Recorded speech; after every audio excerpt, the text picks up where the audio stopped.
Welcome to the Irn-Cru podcast, an NFL podcast made in Scotland by NFL lovers. You are listening to and watching the first review crew of the year, and I am your host, Brian Come At Me Donlan. Now, it's week one. We've made it. We've survived. The off-season is over, and we have a real, meaningful, if utterly devastating, demoralising from the Browns' perspective, games of football. It's back. Now, before I get too excited and I get too involved, remember everybody, like, subscribe, follow the crew. You can find us on X, Instagram, we're on YouTube, we're on Apple Podcasts, Spotify, wherever you get your podcasts, you can find us. So make sure that you give us a like, give us a subscribe, give us a follow, and get involved. Well, we've got the band back together. These are the stalwarts of review crew action tonight. Now, it has been said that misery loves company. And that is no truer than tonight, because we've got me on to commiserate over the Browns, and Gav, you are the Giants fan who dared to dream. Did you dare to dream before you actually realised the madness that was waiting for you this year? Good evening, mate. Good evening. Hello, darkness, my old friend. I think I was pretty measured in this year's predictions with an 8 and 9 finish for the Giants. Having said that, in the strength of last night, even that could be optimistic. We'll see how it goes, but it's good to have the group back together, and I look forward to probably talking more about Josh Allen than the Giants this season. Yes. Yeah, you're just gonna. It's like having Keith in his Technicolor Dreamcoat here. You're just going to be changing your jacket inside out before long. Now, to be fair, Gav, you may have known that your team were mad, but our resident Eagles fan did not realise that you would be mad enough to trade away Saquon. He's not actually even a resident Eagles fan now. He is a Brazilian correspondent. It's kind of who tried to get background ducking, but we couldn't make it work. Aye, I know. Sadly, I was going to come on kidding on. I was jet lagged, but yeah. Do you know? I'm actually, after a long off season, I'm actually really tired after staying up to watch the late night game on Friday night. Still, it's going to take my body a wee bit of time to get used to the late nights again for the season. See, that's good. You know, you get a pre-season for the teams where they train and they acclimatise and they get used to being away for football. We need a pre-season. We need a pre-season where we just go through staying up extra late at night and then trying to be functional adults again the next day, just so we're ready for when game time rolls round. Right, okay. Well, it is great to be back. It is great to be ready to sit and talk games, but it would not be the review crew without the kickoff question. Now, the kickoff question is subtitled Sideline Antics this week, because some of you may have spotted the wonder who is dangerous on the sidelines in the Steelers game. And now, typically, common knowledge would be if you are declared inactive, if it is said that you are not going to be playing by your coaches, by everybody involved in the game, that you don't need to be in full kit. Russ, however, felt it was just the time to come out with the full shoulder pads on and the eyeliner on. It's like when you have the fan in the stands that's just desperately waiting for his moment to get a call up. So our question to start us off is, what is your favourite bit of sideline antics that you've seen in the league? Who wants to grab this one by the horns? Who's got a favourite bit of sideline antics they want to lead us in with? Well, I'll go first. Right, on you go, Kev. Kev's got one. On you go, mate. Aye, I've got one. I think everybody loved it when it happened, and it was Antonio Brown. Kind of blowing up his career at the Bucks, and just stripping off as he left the field, unhappy about something. The guy is a walking entertainment reel, but for me that was my favourite. That was like sideline end zone, locker room, car park. The antics from DRAB continued far and beyond. Where the sideline happened. What about you, Gav? What's your favourite bit of sideline antics nonsense that you've seen? Well, kind of going a bit outside the league, but I think Matthew McConaughey back at the Sugar Bowl at the start of the year was getting into trouble. I mean, big personality. He's been in Deadpool recently doing the cameo work, and big fan of the Texas Longhorns. So he was getting into a bit of bother for going around, and I think shadow coaching back at the Sugar Bowl back in January. So that caused a bit of a stir. But I think, seeing as we want to talk about the NFL and equipment in particular, the one that probably sticks with me is kind of early on in my Giants days is that old name Jeremy Shockey bursting a fit in the sidelines in a wildcard game. I think the Giants were still about 14 points up and went on to one of the biggest collapses in playoff history against the 49ers. So, yeah, I think he was throwing helmets around and all sorts still in the first half of the game. So, yeah, that one probably sticks with me and probably set me up for a lifetime of frustration as a Giants fan. See, I like that. I like the notion of destruction of property because that's mine. And it's when we had, I can't even remember what game this is. I remember the moment, not the game that was surrounding it. Tom Brady and I don't know how many. I was going to say iPads. It's not iPads. It's Microsoft Surfaces that they get handed in the sidelines, and he went through like 3 of them. He just kept leathering them off things. You're like, Tom, come on now, mate. Like, I know you're loaded. I know. At that point you had Giselle about as well to help bankroll any damages and fines you were getting. But come on now, think of the message you're sending the children. So that was mine. Just watching Tom Brady melt over. I don't know. I can't even remember why he was upset. He was upset at something and just took it out on all of the technology he had available to him. It's great, but it's great to have football back, and we have these bizarre antics that just happen, and no one knows why. Because they just do. Right, okay, gents, it is time. Week 1 has more or less been and gone. We've still got 1 game to go. We'll talk about that later. Now, to start us off tonight, there is only really one place that we could start, and it is obviously thinking about game 1. We opened the year. It was the baddies against the other baddies. I find it very difficult to call either of these teams anything that's not a baddie. It was the Ravens against KC. What were our big thoughts? What were your big takeaways for this one, guys? I had a couple of kind of thoughts that came out to me from it, but what were the big things that really jumped out at you? So for me, I think Xavier Worthy is probably, I guess, the big storyline coming out of this game. You've got a rookie coming into league. Obviously, KC, they made it work last year, but it really was, a patchwork group of receivers. So obviously, he comes in and really just sets the world on fire with unbelievable speed. Gets a rushing and a receiving touchdown on his debut. Checks out the Crew socials as well, friend of the pod. But a hell of a start.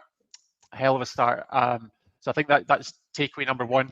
I guess takeaway number 2 for me is, I guess, the narrative that we have around Lamar Jackson. So is a guy who obviously wins the MVP and has a great regular season, but there is that question mark that persists around him: is can he get it done in the big games? They kind of went out with a whimper in the conference championship last season, and I think, yes, the Ravens did trail. Yes, they were chasing the game, but I think, as we saw, it really was a game of inches. We were deprived cruelly, even if fairly, of some overtime for that opener. Yeah, I thought you might have said one of the big takeaways was the backup tight end coming in and stealing the show. He's a likely lad. Oh. He's a likely lad indeed. And was it his toenail that was responsible for robbing you that overtime? It was his. If only he had a pedicure. He wouldn't have been in that ball. Now, do you know what? I'm gonna be controversial here. I'm not buying it with Worthy. I'm not buying it at all. He had 2 excellent plays, both against fundamentally completely blown coverages, particularly his rushing touchdown. You know, yeah, he had to catch the ball and he had to do the running. And yes. I could have done that. There were that few players near him. I could have made it. With a few more seconds, of course. Well, hey, listen, I'm quick for that. I'm sharp enough, me. And he's rushing. What was your 40-yard dash time, Brian? That remains to be discussed.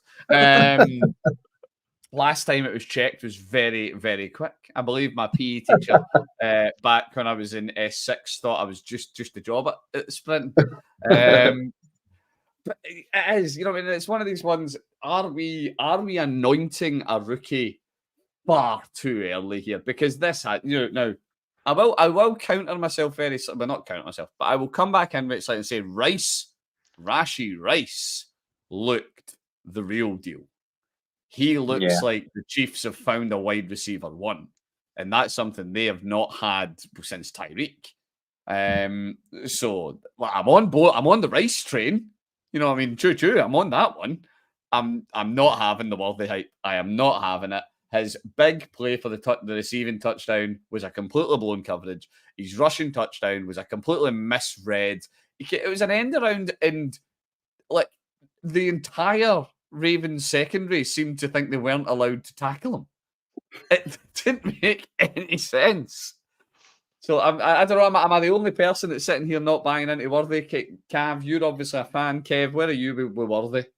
Let's say I'm not as excited as I was after seeing Puka Nacua week 1 last year. Like, I'm not quite hitting that level of like excitement over him.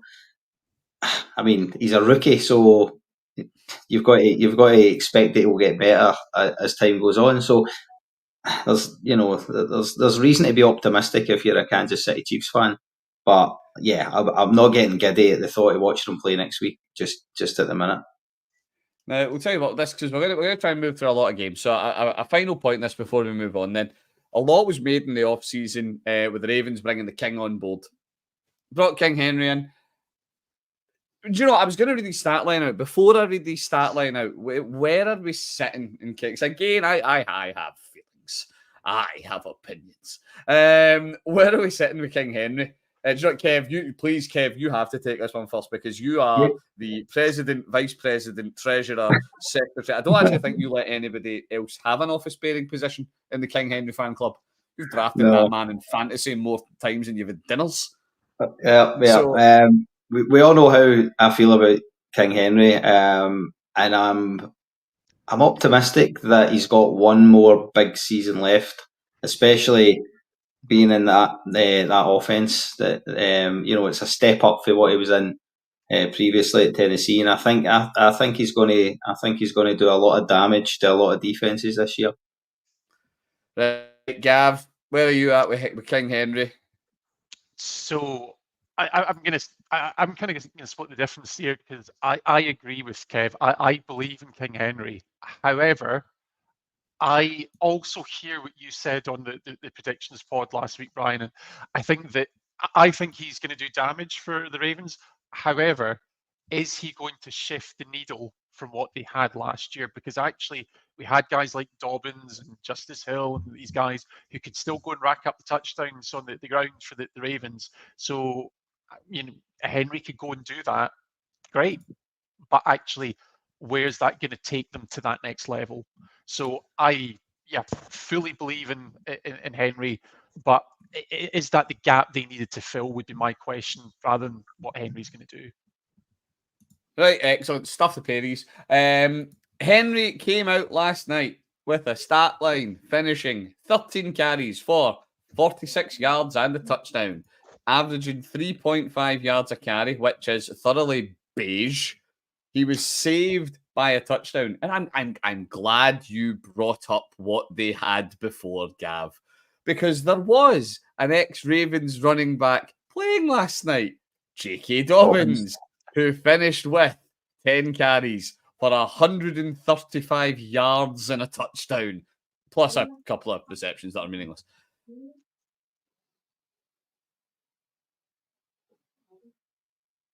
Oh, the whole stream went a bit crazy there. I hope you're still with us. I'm not having it. It's yeah, I understand what they've done it.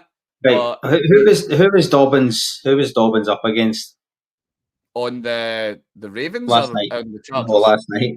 Because we're talking about KC defense, who I mean, on the whole, are one of the best defenses in the league. So who's Dobbins running all over? It's not quite. You can't throw up a stat line like that for one game and say we need apples and apples. Apples and apples. Raiders' defense isn't atrocious. It's not as good as KC's. You know, I mean, nobody's arguing that, but it's not like they were up against the Bengals. More about them. Right, okay, let's keep this show on the road. Right, so yeah, it was a good one. It was a very entertaining game to watch, I will say. We went from there to another one of my personal highlights of the weekend in terms of games. We moved to Brazil, and we had Packers at Eagles. I think "at" comes in some fairly extensive inverted commas with this one, unless climate change is really, really kicked in. I'm fairly certain. Philadelphia and Sao Paulo have got some pretty different climates, but it was ostensibly a home game. Kev, it is your homer game. You obviously walked away with a victory. What were your thoughts watching that as a fan, mate? I mean, on the whole, just relieving to get the win in the end, because I was quite torn going into the game. I wasn't quite sure what to expect with the new offense, the new defense. Obviously, Saquon coming in. I was optimistic, but I wasn't supremely confident. And after the first quarter, I thought we were going to get absolutely run all over. yeah. It wasn't looking very promising at that point, let's just say. So to go for where we were at the end of quarter one, I mean, how we were only 6 points down at the end of quarter one. I was going to say that. I have no idea. I think that was a win in itself. Like just getting to the end of the first quarter, only 6-0 down, and I don't know if maybe that's ultimately what gave us a bit of a lift to turn things around. But I think it's really difficult to judge either team because the players were slipping around on a quite dodgy pitch. So I thought we looked like we were handling it worse in the first quarter, but then as the game went on, you've seen more and more Packers players slipping about as well, and difficult to kind of judge either team. But what I will say is the encouraging thing for me is that I think we're only going to get better as the season goes on, as the players get more familiar with Kellen Moore's offense. And with the emotion and stuff that he's introduced, and to get a win in the first game against a really difficult side, when it's all still new and we're all still getting used to it, that can only be positive. Yeah, it was a lot to really take it. Gav, what were some of your big takeaways for this one, mate?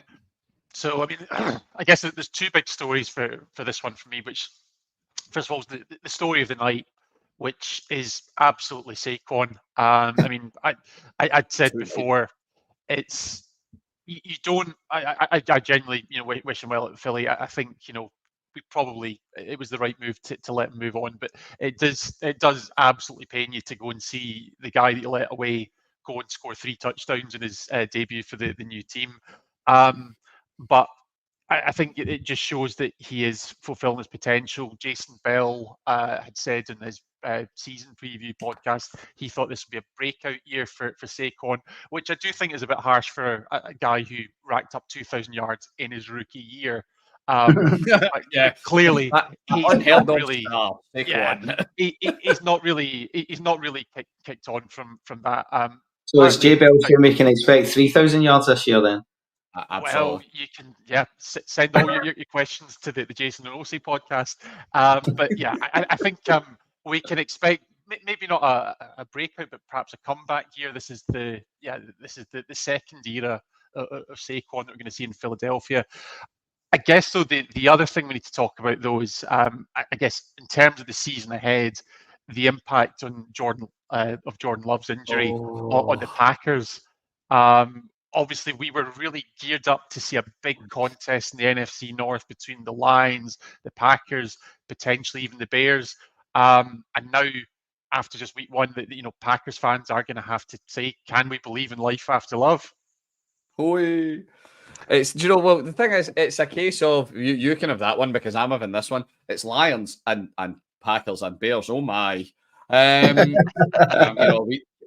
is oh my though. We look at both of those teams. And yeah, you're right, because it is one of the stories one of the big preseason stories. The Packers finished really well last year. That receiving core, that passing attack was looking pretty fluid. And for the most part, in Brazil, it was looking fluid, particularly the first half. You know what I mean? And yeah, okay, Love's final stat line wasn't electric, but it was a good stat line: 260 yards, 17 for 34, a couple of touchdowns, a pick. But he was spreading the ball about to that receiver core really, really well. Reed came away with 6 targets and 4 receptions. Doubs, I always mispronounce Romeo. I always mispronounce his name. 7 targets and 4 receptions, and Christian Watson 5 targets and 3 receptions. So he was moving the ball about. He was being effective. He goes down hurt. Okay, it doesn't look like it's a season ender like we were fearing, because that was the big worry. But I suppose the question is, do you know what? And we'll take this and then we'll move on again. If Love is going to miss, let's say, 5 weeks plus. Let's say it's 5, it's 6, it's 7 weeks. Do they run it back with the wonder kid who is Malik Willis? Or do they look to bring in an old hand? Do they look to bring in somebody to help steady the ship? What do you think? If you were the GM, where would you be going? Would you be trying to go with your young man you've just literally brought on board? Or are you going to go for an old stalwart for somewhere else? I think that looking at Green Bay and the way they've been run over the last couple of years, they'll go with a young lad. The last season, pretty much their whole offense was either a rookie or in their second year, and they've been growing together. They've been getting better and better. They've been really great to watch, and I think it would just be so in keeping with the way they run the club, everything that's going on there right now, that they put their trust in the young guy. Or they just say, you know what, it's going to be 6 games, 8 games, 10 games. Let's get him some experience early. We can. He's going to come back out as soon as Love's fit, but it will be good to give him a wee taste and try and help his development by throwing him in. So that's what I expect to happen. But then again, if they want to keep their hopes alive and reaching the playoffs again, then they'll maybe go down that road of trying to bring in some experience. What about you, Gav? Would you go for experience or the Willis train? So, I mean, I guess to give the counter argument, you've got the Packers are looking at Ryan Tannehill. Apparently, they've reached out to him already to come in and bring in that veteran presence who can maybe steady the ship over the next few weeks. I think. I mean, I do tend to agree more with Kev, though, and I think there's 2 reasons why. First of all, the schedule. So there are some tricky games in there coming up, but the general talk is sort of Love missing anything between 3 and 6 weeks. So I think Colts on Sunday, that's not going to be an easy one. That's at home, but after that, that Colts D looked electric last night. They did, but after that, you've got the Titans, you've got the Vikings, who, they're going to be competitive. But I mean, week 1, it was the Giants. There's also the Cardinals in there as well. So they've got the Jaguars as well, who they came out strong but collapsed against the Dolphins. So there is you look at the stretch of games that they've got going through to the bye in week 10, and I guess you're starting to think, if they can keep themselves round about 500 through that stretch, get Love back. They can still, I think, with the talent that's there, they can expect to be in contention. They've got the receivers, that young, exciting receiving core to put around Malik Willis or a veteran if they bring that in. They've also got Josh Jacobs. So the pieces are there, and they are just looking for that. I guess I say this maybe unkindly, but they're just looking for that caretaker to come in and keep things ticking over, because the signs are that Love will be back. Well, I think it's fair to say that whoever it is, caretaker is the word, because I'm sorry, I do not think they've any intention of starting Malik Willis in a meaningful manner, given that as soon Love hadn't even made it to the treatment table and they were reaching out to Tannehill. And unfortunately, I think that does tell us a lot. Now, whether that's a case of Willis is a rookie and he's not familiar with the system and the scheme and the playbook, and as much as Tannehill is a new quarterback, he is a very experienced hand, so perhaps they can tailor it to his strengths. Who knows? I think that it will not, however, be Malik Willis in a meaningful way. Let's move this one on, guys. Let's move to another game where we had the saviour of football. He was with us. He started. He came and he threw the ball elegantly, beautifully, with passion for 93 yards. He did lead the team to a win, right enough. It was King Caleb. King Caleb graced us with his presence as the Chicago Bears emerged victorious 24-17 over the Titans. Do you know what? I'm not even going to be the person that sits in the pod and just kicks into Caleb tonight, because I've got a funny feeling or hopes that some of you two might join me. What did we think? We've seen the Bears. As I say, I think it's fair to say offensively it was not stellar from either side. But what were your takeaways with the Titans and the Bears?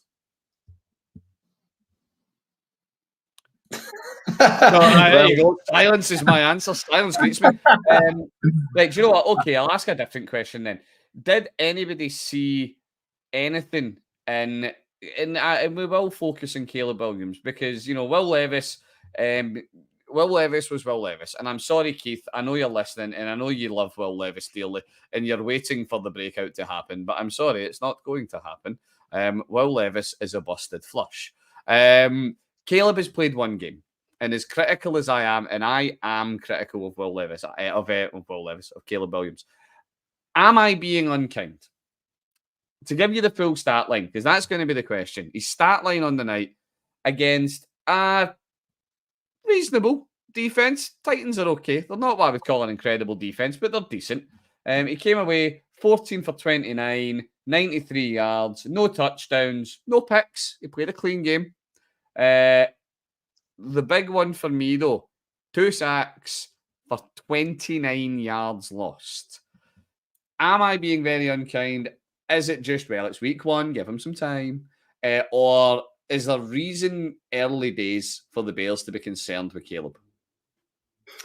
I think there's reason to be concerned. So too many times now, teams are drafting young quarterbacks, putting them straight in. You look at Jordan Love, what he done last year after sitting behind Aaron Rodgers for a few seasons, and I think more quarterbacks, more rookie quarterbacks would benefit from that as opposed to getting thrown straight in. But it seems to be that sitting behind an experienced quarterback and learning your trade and being brought up to NFL level is more the exception than the rule now. When it should be the other way around. What about you, Gav? Are you going to be a ray of sunshine, or are you with us?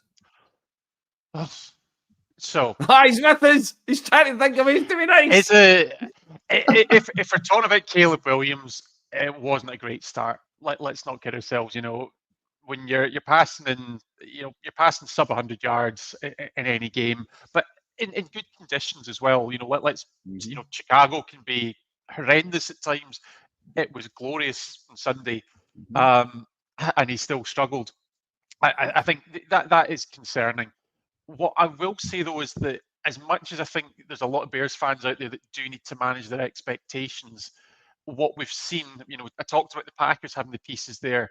He's got a defense and even a special teams unit that is going to help keep the Bears in games. I suggested in a chat yesterday, are they going to do enough? You could just sense the tide was turning. Are they going to do enough to give Caleb the chance to steal all the headlines and sees the glory. And, he's got a pretty good kneel down. I've got to say there's some good form there. Knows how to get that knee into the ground quickly, run the clock. But yeah, we didn't see a lot from Caleb himself. It is week one. It's a small sample, but yeah, I mean, there's maybe a yellow flag at this stage. But if you've got a defence that plays like that, then it's going to keep him in games. And if he can get him he doesn't need to be the hero all the time. He just needs to be serviceable year one. And if the Bears can get him to that level, then they're at least going to be in contention later on in the season. Yeah, I would agree with that. The Bears D's legit. I think that is exceptional. They're doing it again. It was Will Levis. So he does tend to make a lot of D's look quite good. But still, hey, you can only play what's in front of you. The Bears D is definitely legit, and I just don't buy it. Right, okay. Now, it's time to move on to a more architectural game. Because, of course, the question has to be, is the window open again? Have we taken the Bills window and just squeaked it open a wee teeny bit? Or are we still living in the world where they still don't have a number one receiver? And yeah, that didn't. The receiving game wasn't bad. To be fair, Josh Allen chucked it for 232 yards, which, yeah, that was a pretty good return. 18 for 23, an incredible completion percentage. 2 touchdowns, no picks, to a wide mix of players. So I think the big concern with the Bills is still going to be who is that number one receiver. And the Cardinals, it was tough sledding for again, more rookies. Marvin Harrison Jr. walking away with 4 yards on the day. Generational talent, I believe, is the word that was used. However, we've all seen the clip of him being stood lonely, oh so lonely, in the red zone while Kyler Boogie's in the pocket and has a wee dance to himself and completely ignored him, which was a hell of a thing. What did we think when we were looking at this one, guys? What were our big thoughts? My 2 thoughts are on the 2 quarterbacks. First of all, how long until Josh Allen gets broken? Never. That's watching Josh Allen like hurdling over guys to land in the end zone and score a touchdown. I'm thinking it's only a matter of time before that goes horribly wrong. And then the Cardinals will be all right. See when wee Kyler takes a stretch, and he manages to. When he manages to start seeing over the top of the O line and the D line, then they'll be good. Kyler Gimli Murray. Would you like us to describe the offense to you, or should we fetch you a box? What about you, mate? So, I've got to say, I'm fully bought into Josh Allen from a fantasy owner perspective. So, I've got to say, see when the Bills get behind early, I don't worry, because that means Josh Allen is going to take the game on his shoulders and mount a furious comeback and get me lots of points. So that's great. But maybe taking something away from the main game for a second. Kickoff returns are back. We got a touchdown from DJ Dallas. How great was that? We wondered about how are the dynamic returns going to work this year, and week one, we see it straight off the bat. That's just a great moment. Exciting plays. That's exactly what we want to see. That was incredible. And you look at that for how great is this stat line? I mean, DJ Dallas, yards 123, longest 96 with a touchdown. It is thinking we were all kind of worried. The idea of this is to give us more offense. Let's not kid ourselves on. That's the idea of the kick return rules being changed. It generates more offense because on average, you're going to start further up the field. But yeah, it brought us a bit of excitement last night. I thought I'm on board with it. Right, let's keep it rolling. I think we're all agreed that Josh Allen is effectively Jesus. Do you know he is statistically the most potent offensive play in football is Josh Allen? Hand it to Josh Allen, and statistically, that is the most potent thing to happen in a game. I think I've said it before, but I hate him because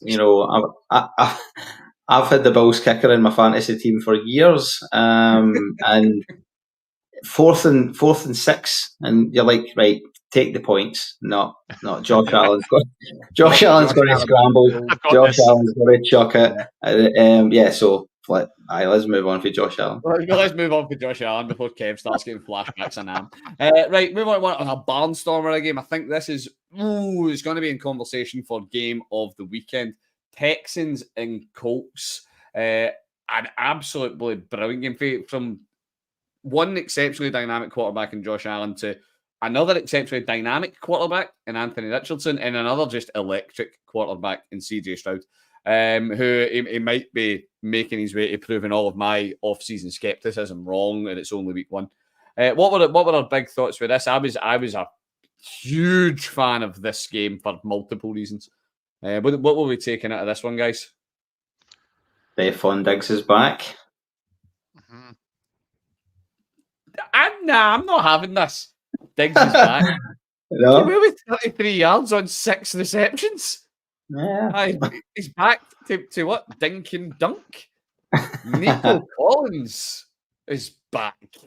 I am excited about that connection. That's a connection worth watching. I think the low-key one, though, is Joe Mixon, actually. Yeah. I think, we're all kind of... I guess this is where we do need to separate fantasy from reality, because a lot of people were worried about the Texans because there's too many mouths to feed in the offense, and for fantasy purposes, you stay away from that receiving group. But actually, I think we've seen that now they've got even more options to spread it around. We've seen Diggs. Yeah, it's not a great stat line, but that just shows you they don't need to have him carrying the game anymore. You can have Nico Collins with the go-to. Oh, and by the way, Stephon Diggs is over there. And you've got Joe Mixon racking up the yards as well. And Tank Dell. So I think that shows what the Texans. One thing that I think we're probably missing a lot of the previews is their challenge this year is going to be their schedule. They've got that first place schedule this year. They're going to have to play the Ravens. They're going to have to play the Chiefs. They're going to have to play the Bills in the regular season. Don't get me wrong, somebody's got to win these games. Might as well be Houston. And if they can get through them, great. It's going to be tough. But I think, they showed yet again, they've got the firepower. But I think in terms of the matchup, we probably want to talk about the other side, which is the Colts. They pushed them hard. Okay, yes, Richardson had some misfires, but he also made some big plays. And I'm looking down that schedule and I'm thinking, when's that rematch? And are we even going to see a third matchup in January sometime? Because that could be electric. I am totally on board with you. What I will say with the Joe Mixon love is, as always, I need to see Joe Mixon do it for a second game in one season. Joe Mixon does this every single year where he gives you one game where he is utterly lights out incredible. And then he's like averages something like 1.8 yards a carry for the rest of the year. But one, for me, the big takeaway in this was it was actually genuinely it was the Colts. The Texans, yeah, they are very possible in their way to making me look like a bit of a diddy. Because I've spent an entire offseason saying I thought they were gone. I thought they'd be found out. Turns out second season slump. Was that your take? Sophomore slump was the prediction. It doesn't look likely.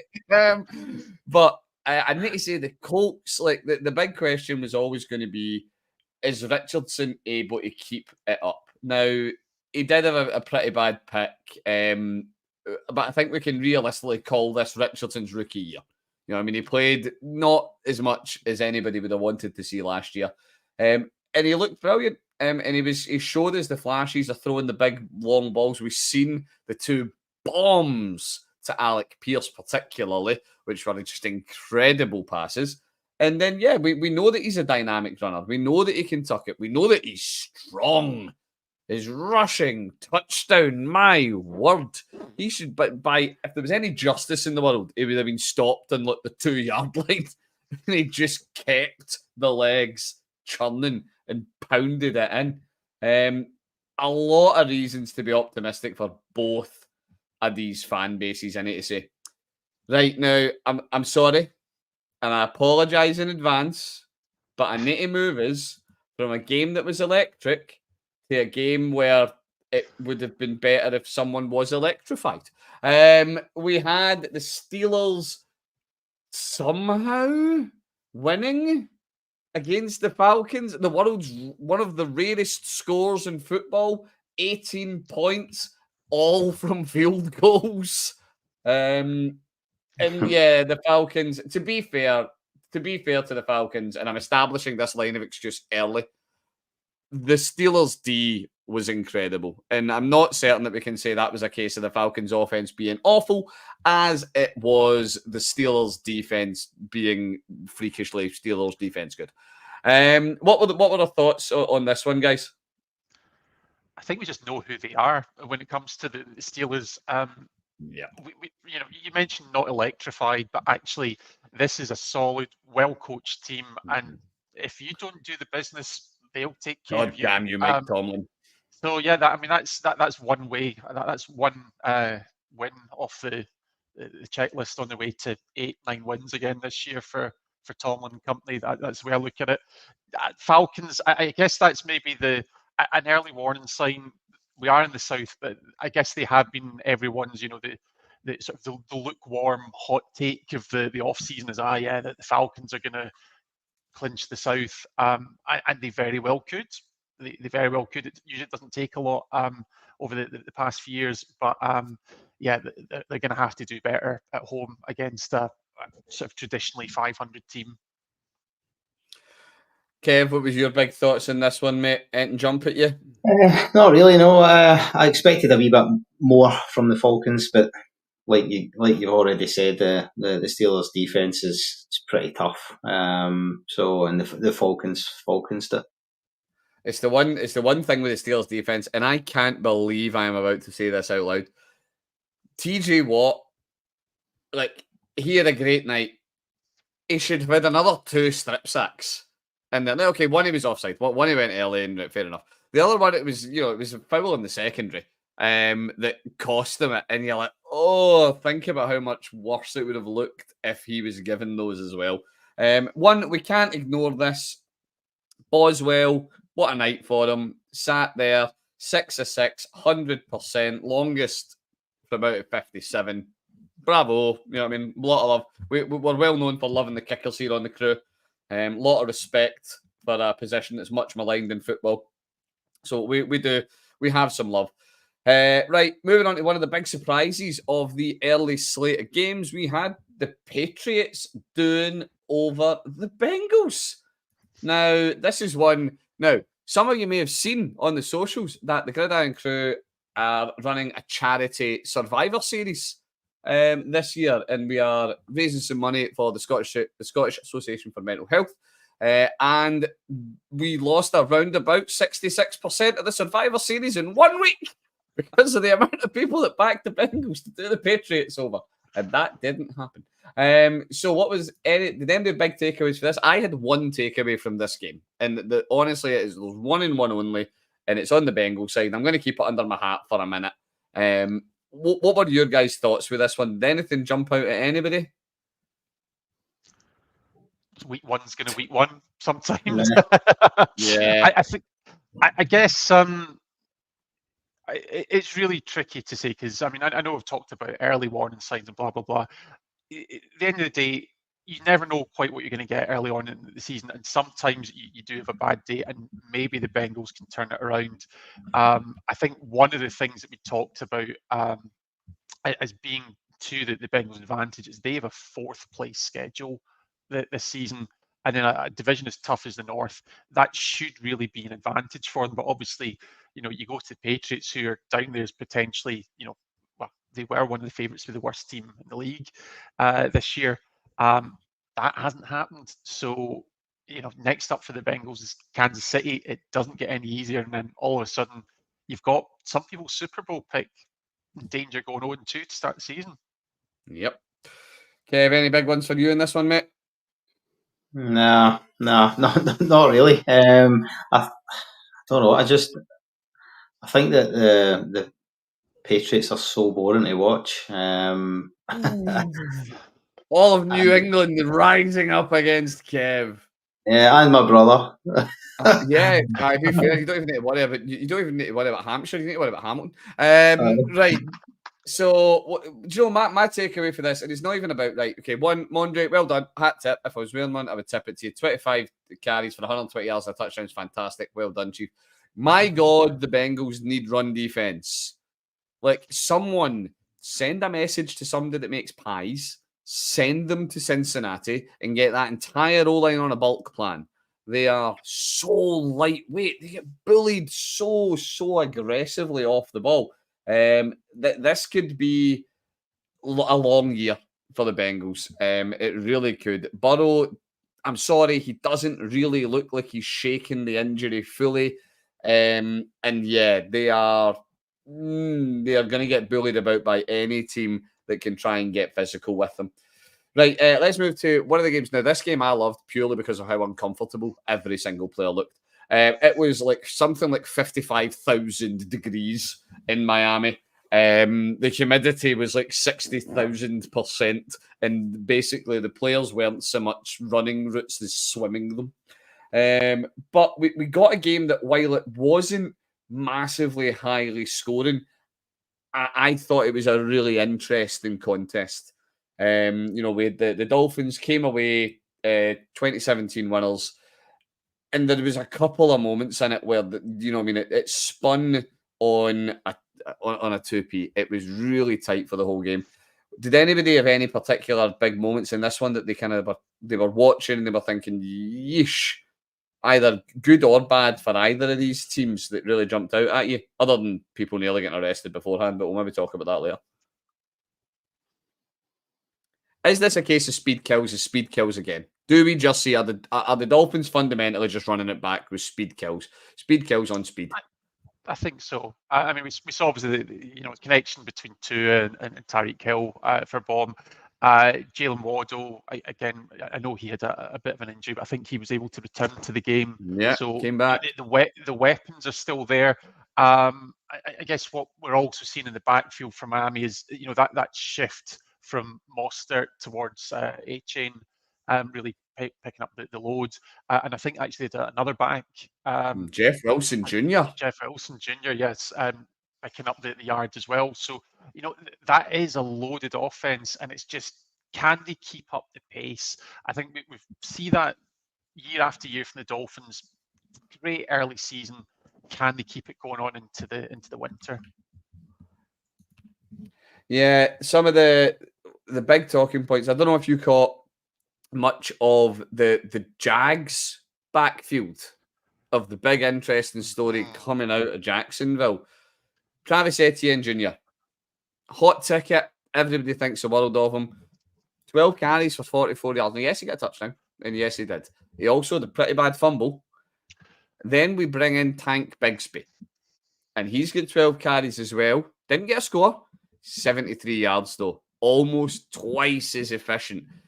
Kev, what do you think? Is this something, are we seeing something that fantasy owners need to worry about and Jags fans can potentially get excited about? This idea that they might have a legitimate 1A, 1B scenario in this Jacksonville backfield? I think it's too small a sample size, and with young rookie players, you've also got an issue with consistency normally. So I think to expect them to muscle in on the work, consistently week in week out is a bit unrealistic. So I think Etienne will be fine. Right. I'm just loving Gav's. Gav's got a face that says I don't. I think we've got to throw out there. Turnovers are going to happen, but some turnovers are more costly than others. Etienne fumbled on the goal line through the end zone, cost the touchdown, and hands the ball back to the other team. And I guess, given the position that the Jags are in, that was a chance to go 24-7 up. You'd be think, okay, there's been some big comebacks this game, but you would think game over very quickly to 17-14, and it's all flipped. So I don't think that's him necessarily on the way out, but actually that's starting to sow that seeded out. then, as you say, you get Bigsby racking up the yards. He's going to have to step up his game in the coming weeks. Right, okay, let's keep it moving. Now with the first pick in the 2025 NFL Draft, that is the Carolina Panthers. And I say that with get the mortgage on it right now. Your next 5 mortgage payments, Panthers first overall draft pick. And if we're wrong, Keith will pay for it. So the Panthers fell to the powerhouse that is the New Orleans Saints. The Saints nearly dropped 50 on the Panthers, 47-10. Now, I don't think we need to dwell on this one too long, chaps. Is this the rising of a new sun? Are we seeing the South will be taken over by the Saints, or is Carolina exactly as advertised? It's Yeah. Yeah. It's great. See, for everybody that's listening and not watching, you should really consider watching us live. Pick us up on YouTube or pick us up on X, because we get moments like that, and then I just get to sit here and watch Kev and Gav both try to think of ways to be polite, and then go, nah, they just suck really bad. Is there any bright spot for Carolina at all? Did anybody see anything that would be even something you can say, well, at least this happened? Because I have an answer for that question. It's a short one. We do have the ray of Scottish sunshine that is praise Olatoke on the practice squad, and maybe if they keep struggling as the year goes on, we could see our man actually step in and try to boost that team's offense, and hopefully it pays off for him. In terms of what we saw on Sunday, I mean, no, you lose by almost 40 points, and even still, when you do score, the game's already dead. I think we are looking at, the Giants. We will see you in Munich, which could be a decider for that number one pick. Of Munich. But yeah, it's really not good if you're a Carolina fan. Right, last one then, Kev. I'll give this to you to round it off. Carr looked pretty decent. It's been a big story with the Saints all off season. Basically, is Derek Carr a total bust? And should they just abandon him and move on? Now, yes, it was Carolina. Yes, we know they're not the best of teams in the world, but I think it'd be unfair to say much on the fact that Derek Carr put together a pretty decent performance for himself last night. I don't know how you kind of feel about Derek Carr and looking at that. What your takes are on him? I mean, I must be honest. I'm not as down on Derek Carr as I think most of the guys in the crew are. I think that he's a very, very serviceable quarterback. I've seen him have a lot of solid performances. He's capable. He's just, I don't know, boring, I suppose. Yeah, he is the beige of quarterbacks. Right, okay. Now, you mentioned the Munich game, Gav, so we might as well go to the Giants. And what the people in Munich did to deserve that matchup, I have no idea. So we had Vikings at Giants. Do you know what, Gav, I'm going to give this one to you. Kick off straight away. What were your thoughts on this one? Are we seeing the rising of Sam Darnold? Minnesota, are you saved? Yeah, let's talk about the Vikings, because there's not a lot to talk about on the Giants side that's positive. Darnold, I checked in early. I kind of was a late arrival to the early games, and I'd seen that Darnold, I think, started something like 10 of 11 to kick off the game. I guess we've got to think that Sam Darnold is a guy who has started his career in some really tough situations. I mean, the Jets. Still, we don't really know who they are, even 5-6 years later. He then went to the Panthers, who we've just stuck a fork in because they're already done. And then, of course, he goes to San Francisco, where he actually gets a chance to. It's almost like a rookie or young quarterback rehab. It's like come and be part of a good organization, learn from some good coaches, and it's a good supporting cast, and just get a bit more confidence about yourself. And everyone said JJ McCarthy's gone down, but actually, JJ McCarthy's a rookie. how good he was going to be, we don't know.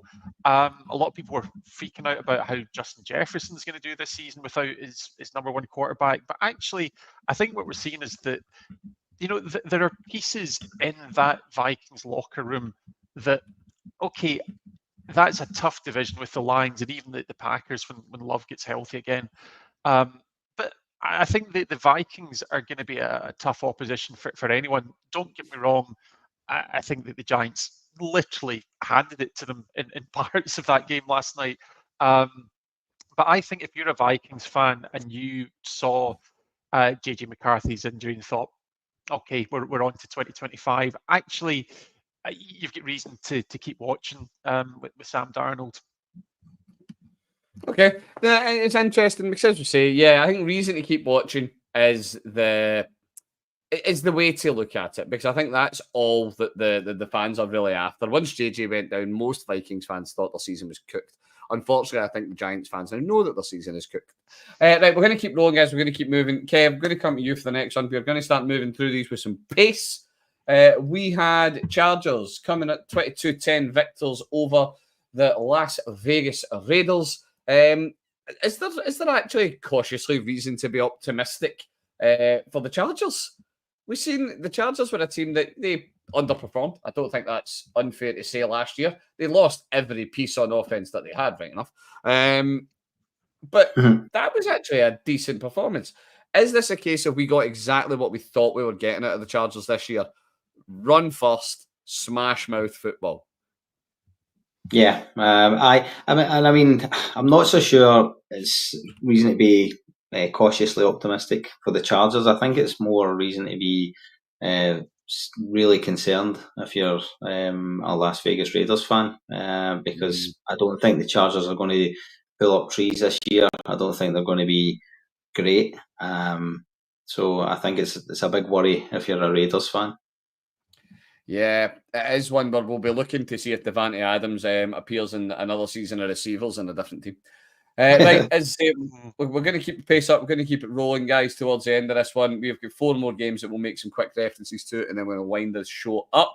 Gav, I'm going to come back to you for our tussle in Mile High, where we had... No, it wasn't in Mile High. It was in Seattle, where we had the Seahawks taking on the Broncos. And see, this is a weird game. Now, don't be wrong, this was one that was on when the Browns were on, so I was kind of catching bits of it alongside the Browns. I was just double checking myself. It was when the Browns were on. So I didn't see all of it. What were your big kind of takes? Is Bo Nix the savior of Denver? He tries to say with a straight face. I think the jury's still out in this one. I mean, obviously we talked week 1, and I'm very much like yourself. Actually, I was keeping a close eye on events in Cleveland rather than going to the late red zone action. I guess, 26-20. Obviously, I think if you're the Broncos, I heard a stat that's the first time a team's racked up 2 safeties and ever lost the game. But having said that, Twice. Yeah, you're on the road. You're on the road in Seattle. It's week 1. You lose by 6. So, not terrible. You're not going to panic at this stage if you're the Broncos. Likewise, I think if you're the Seahawks, you're off to a winning start. But the Broncos are very much a team that we don't know much about with a rookie quarterback. So cautious optimism, I think, for the Seahawks, but no reason to panic for the Broncos either. Yeah, I think that's a pretty fair assessment. It's going to be, I don't think either of those teams are going to be doing a huge amount in the postseason, if at all. So, it's a transitional year, I'm going to say, for the Seahawks, and a development one for the Broncos. Right, okay, I'm going to do it. I'm going to talk about Cleveland and Dallas. Right, I'll take a hit on this one. At the end of the day, we witnessed... Oh, the horror. We witnessed an incredible Dallas defense and a completely inept Cleveland offense. Our defense played reasonably well. At the end of the day, though, I don't want to shower too much praise on our defense because the Dallas offense didn't need to do much. People look at that and say, oh, well, Dak actually didn't have a much better stat line than Deshaun did. Dak didn't need to. He was playing with a massive lead for the entire game. They were 17 points up by the end of the first half. Major issues in Cleveland is the short version of this. Huge issues on offensive line. We're down more tackles than I can count. And Deshaun Watson is really giving us all big concerns. He's playing scared. He's second guessing everything that he does. Is there still a player in there? I'll be honest, I don't know that there is. So yeah, there is a lot of worries in Cleveland. And now, just to add insult to injury, we're going to talk about Commanders Bucks and Baker. I'm going to make it rewind this one for one sec because there is one guy. There is one thing we do need to talk about with Cowboys Browns, and that's Aubrey, the kicker for the Cowboys. Oh, sorry, how could I? Go. I know we kind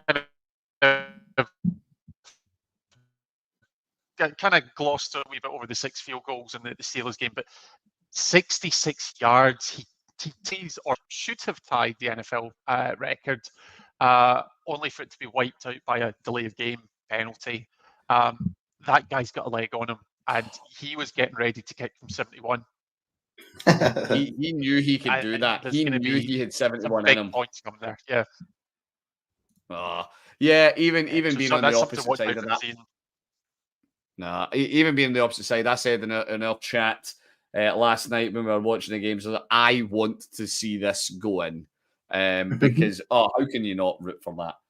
Right, Kev, gonna pass this one over to you. Penultimate game of the pod, penultimate game of the weekend as well.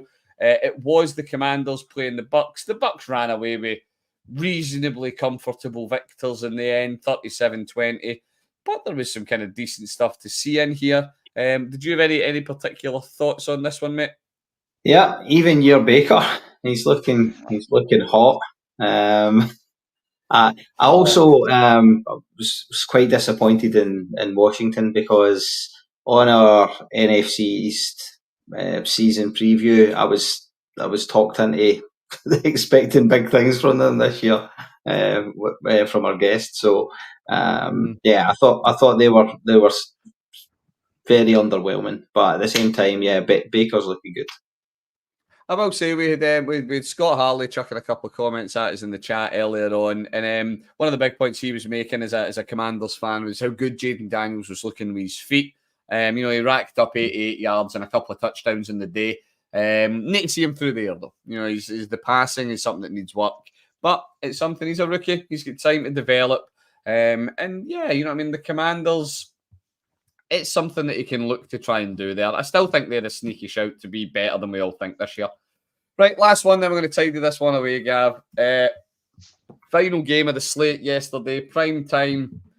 The crew embargoed game. We refused to talk about it until lunchtime. 26-20. The Lions taking it in overtime from the Rams. What was the big thoughts on this one, mate? Yeah, I mean, I think that this is a game that was well worth, keeping away from the spoilers because we had a playoffs rematch between Rams and Lions, and I think we got one of that quality, one that we could maybe see again this year. For me, the big story is the Lions, obviously, a lot of people's fairy tale team last year, a lot of people's Super Bowl pick team this year, and I think the doubt that we had last year with the Lions is, yes, they did make it to the championship game, but sometimes it felt like they were struggling to put games away. They probably should have put the Niners away in the championship game last year, and they didn't. And there is a big thing for some of these teams that are on the up. I think we saw it back a decade ago with the Seahawks. You have that moment where you really need to learn to win. And that's what we saw with the Lions last night. They had to come back, tie that game late. They had to put the game away in overtime, and they did the job against a team that, yep, they were probably better than, but were really giving them a hard fight. And they just did it old-fashioned way, feeding the ball to Montgomery. He's the one that powers it in, decisive touchdown, not worrying about putting it in the defense, and good night. And the big thing for me is actually seeing Ford Field. That stadium is rocking now. There's optimism in Detroit. There's reason to believe. And long may it continue. I think there's a lot of people want to see him do well this year. Absolutely, and I think that's actually they are the darlings of the league at the moment, and I think it's well earned for the moment. Right, we are going to wrap things up, guys.